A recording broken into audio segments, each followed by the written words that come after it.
Hi, this is Dr. Campbell, and today I wanted to talk about how can schools eliminate the symptoms of racism in schools. Now, in a recent article, a local Baltimore resident has concluded that discipline inequality is a symptom of racism in school. The author, like many others, provides a glimpse of the problem without a viable solution. Schools can eliminate racism in schools by providing teachers a tool to monitor classroom discipline which avoids the characteristics associated with a dysfunctional organization. Now, according to the article, suspensions are the symptom, racism is the cause. That's the title of the article. Maryland's statewide suspension data reveals that the suspension rate for black males is twice that of white males. Even more alarming, black females are suspended 4 times more than white females. Many of the suspensions are for minor infractions such as truancy, dress code violations, disrespect, insubordination, and defiance. And so my first question is, what organizational characteristics really make it difficult to confront teachers regarding racism in schools? The organizational characteristics associated with a dysfunctional organization make it difficult to confront teachers regarding racism in schools. There are 5 different levels that contribute to a dysfunctional organization. The foundation for the dysfunctional organization begins with each person's use of defense mechanisms for coping.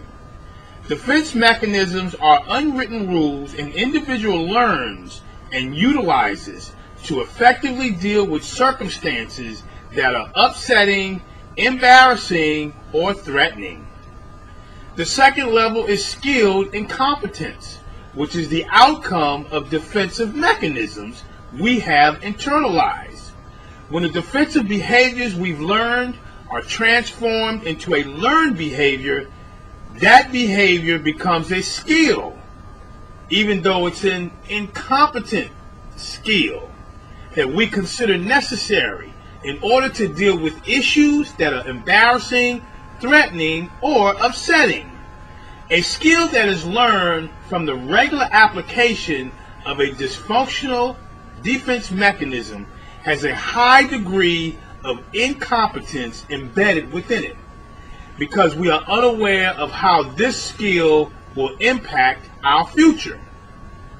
Skilled incompetence transforms into a defensive routine. Defensive routines are the third level.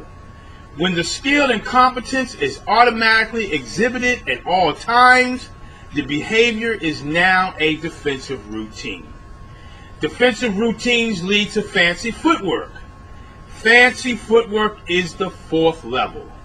Fancy footwork happens when individuals try to deny the behavioral inconsistencies they exhibit, or else they place blame on other people, which results in distancing themselves from taking responsibility for their behavioral inconsistencies. Many times teachers blame either the students or they blame the parents. And so fancy footwork leads to organizational malaise. Organizational malaise is the final level. During this phase, the individuals in the organization will seek to find fault within the organization rather than accept responsibility for their actions and correct their behavior accordingly.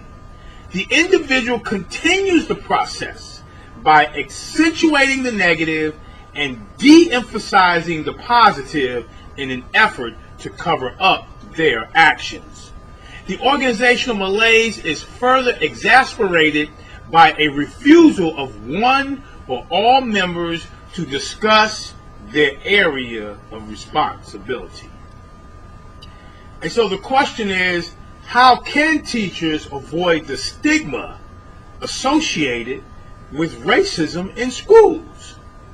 Teachers can avoid the stigma associated with racism in schools by promoting positive racial teacher-student classroom relationships. Positive relationships at schools and in the classroom are in many ways the prerequisites for effective learning and behavior. Students and teachers who are warm, compassionate, and friendly toward one another in the classroom have the potential to improve instruction and learning. Developing positive relationships with students provides benefits for schools, teachers, and students. Having positive and caring relationships in schools increases resilience and protects children from academic failure, mental illness, drug and alcohol abuse, and destructive behavior and violence. Long-term teacher-student relationships result in increased teacher job satisfaction. Now, teachers who have positive feelings toward their students are more likely to have students reciprocate those positive feelings. Teachers who develop positive and personal relationships with students may prevent psychological development problems in their students. You see, students are more willing to develop positive relationships with teachers who tend to form close relationships with their students. Quality teacher-student interactions are one of the most important variables that influence student achievement in the classroom. Teacher-student interactions are at the very heart of the educational process in schools. It is expected that teacher-student interactions has a significant impact on student achievement. Minority students have beliefs regarding student achievement and teacher-student relationships. Now, many black students believe their academic achievement increases when they have positive relationships with teachers. Black students also believe that increases in positive feelings affect academic achievement when teachers become responsive to the students' personal lives. Conversely, black students believe that their poor academic performance results from teachers who lack concern for them and engage in negative gossip regarding the students. The interpersonal relationship between students and teachers has a profound impact on instructional activities and outcomes. Teachers respond to their favorite students by creating a warmer and more positive classroom atmosphere, providing superior feedback on how they are performing, teach challenging material, and increase opportunities to respond to questions. Positive racial teacher-student classroom relationships can reduce school discipline.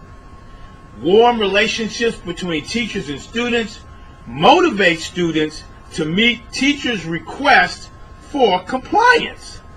Expressing warmth towards minority students without accompanying the friendliness with challenging academic standards is just as debilitating to students as expressing overt hostility.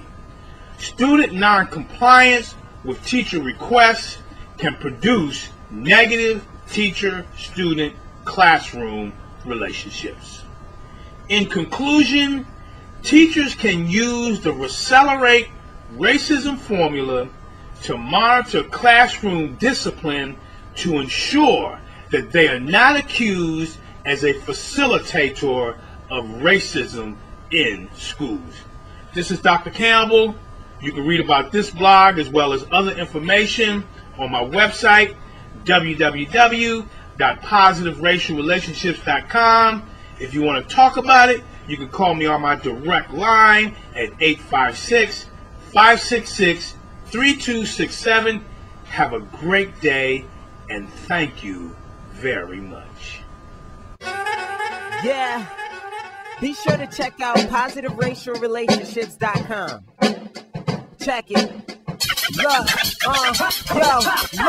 pull your pencils out, class is in session. Let's focus on loving our neighbor without a question. Visit PositiveRacialRelationships.com. Leading classrooms together like a marriage bond. Kick racism out, that ain't what life's about. For more information, check the website out.